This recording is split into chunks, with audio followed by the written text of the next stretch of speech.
If there's one thing I hate in this world is racism, right? Now, I say that because racism in general is a stupid concept. A stupid thing. I don't know why we still acknowledge it to this day. But the reason why I'm mentioning that is because a lot of people are using that against towards Bobby Lashley, which is weird. Like they're saying that, because Bobby's black, Triple H don't really fuck with niggas. So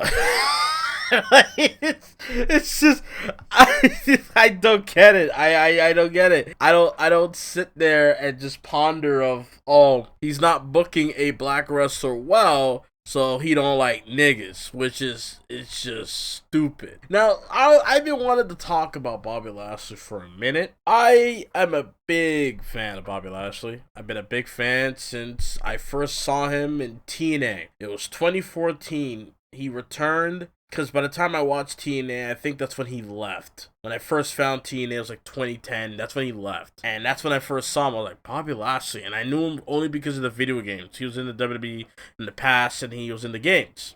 So learning that and then seeing Lashley on TV and seeing him with MVP and then him being the world champion and all of that, I knew when Bobby Lashley left TNA, when they left Impact, and he went to WWE in 2018, all I said was, all they gotta do is get MVP, and they'll be cooking.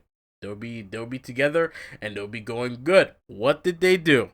MVP shows up at 2020 Royal Rumble, and MVP and Bobby Lashley are together again. Look at that. And that's the shit. Look at that. Look at it. Bobby Lashley drops Lana. He's focused. He wins the U.S. title from Apollo Crews. He goes on to have a decent run as U.S. champion. I still remember his match with Sami Zayn at that Survivor Series 2020. Bobby Lashley being so dominant. Then he lost the title in a triple threat to John Morrison and Matt Riddle. And then immediately Bobby Lashley went on to win the WWE Championship. That was my highlight. I ain't gonna lie to you. Because having The Miz cash in Money in the Bank was heartbreaking for me, because The Miz, he didn't deserve it.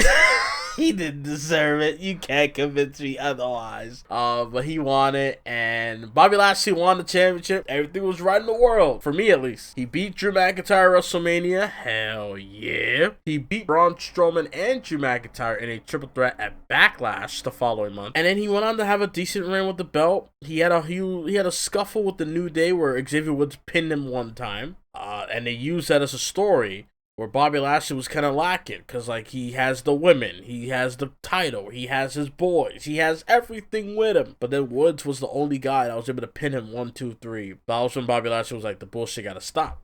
So Bobby Lashley, he beat Woods inside Hell in a Cell. Then he went on to have a historical match. Not because of the quality of the match, because it was literally one-sided. Bobby Lashley beat the shit out of Kofi Kingston. But from a historical point of view, it is a historical matchup. Name me another match where two black men for the WWE Championship are on a pay-per-view. I'll wait. Go ahead.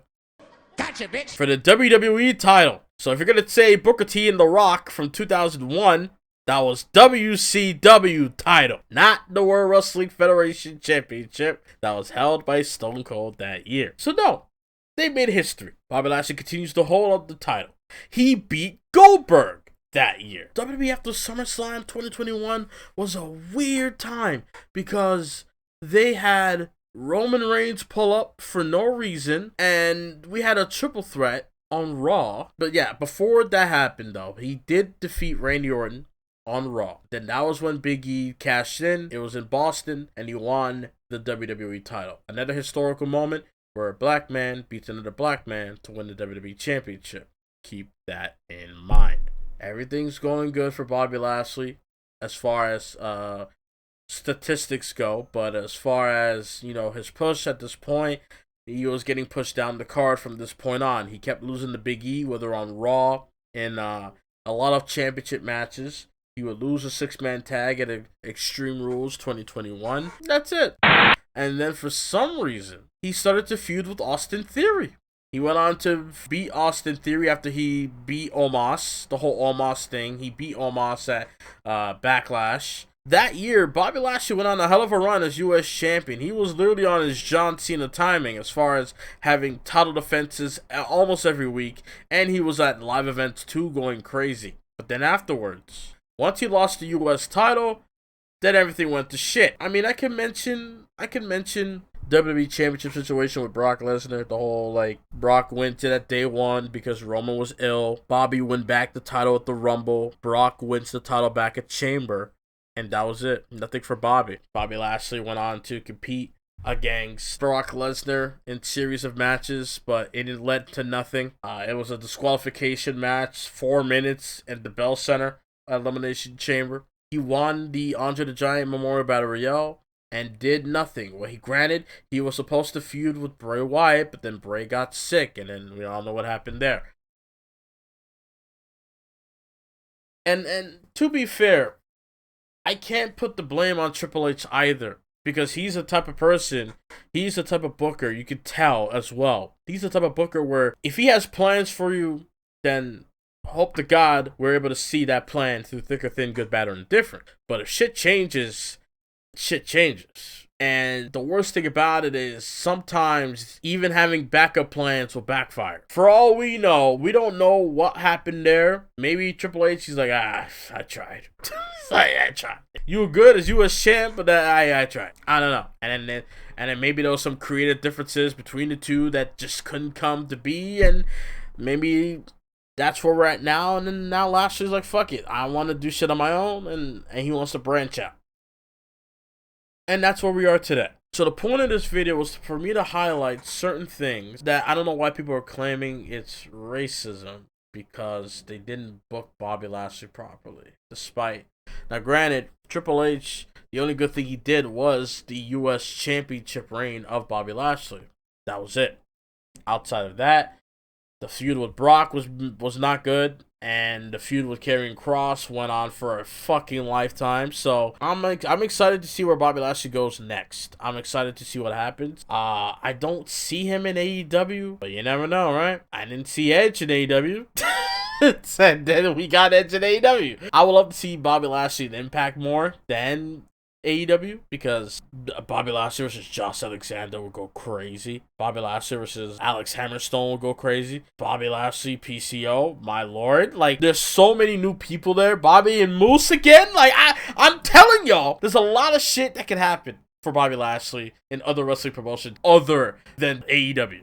He goes to AEW, cool. It would be like CM Punk all over again. It's like you're open to the idea of them being in AEW, but what can they actually do there, right? Because like Ricochet, it's like he fits there like a glove. Not because of what the company represents, it's because of the people that's there. What? Ricochet would have fit anywhere, any company he works. He could have went to TNA. I would have the same reaction as I did when he came out All In. Oh shit, this is about to get good.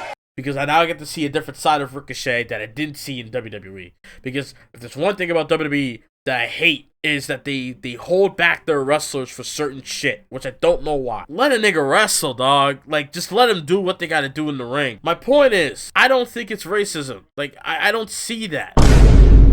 Squash that. There's that. I feel like niggas just be dragging it when it comes to booking. It's like, oh, my favorite's not getting booked. Oh, they must be racist. So is Tony Khan racist for not having Jay Cargill not fucking wrestle the big stars on AEW? Is that what you're gonna tell me next?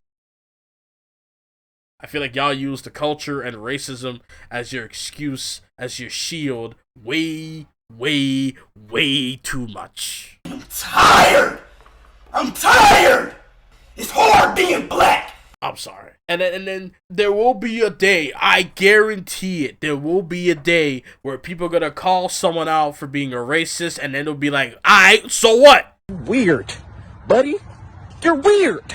What you gonna do about it? What? How you gonna try to control someone who ended up being what you feared they would be, and then what? Oh, I hate them. Cool. It's like that. Like that's gonna change their life. I'm just saying. Like I said at the beginning of the video, racism is a stupid concept. But for those, a lot of people, especially in the last 4 years, have been using that as a crutch.